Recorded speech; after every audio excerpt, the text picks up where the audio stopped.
I've been involved with medical research for about 40 years, and mainly to do with type 1 diabetes because of my child, but also more broadly now about medical research. And I continue to raise a lot of money and give out a lot of money to medical research, which is very important in this country. I mean, it's when we get sick, the first thing we look for is a cure. And you don't wait till you're half dead before you start doing something about it.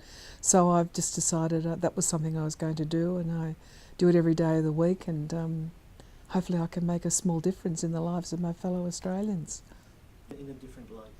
I think what's happened with women in the AFLW is it's not just sport and given women a platform in sport, but I think it's following right through to even to business. Women feel today that they can do almost anything. If they set their mind to it, they can do almost anything, whereas I would have thought 10, 20 years ago that was not the case. Though they got the confidence, and I always say to young women, if there's something's not right, you speak out.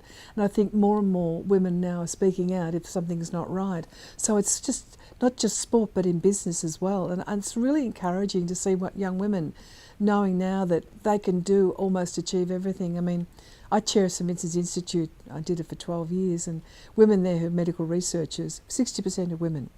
And there was no way for them to go off and have families and have childcare, etc., etc.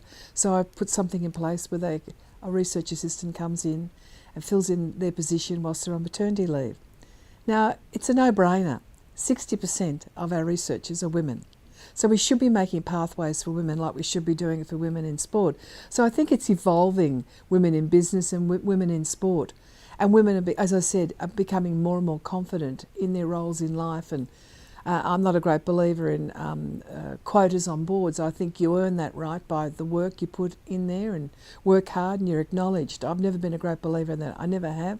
And I've also been a person that employs people, the best person for the job. I've always done that, even though I've been in a male-dominated industry for 45 years, in the building industry. It was always the best person for the job. Yeah. So it's wonderful. It's great for women, young women today, wanting to achieve everything they want in their lives. So I say, go girls.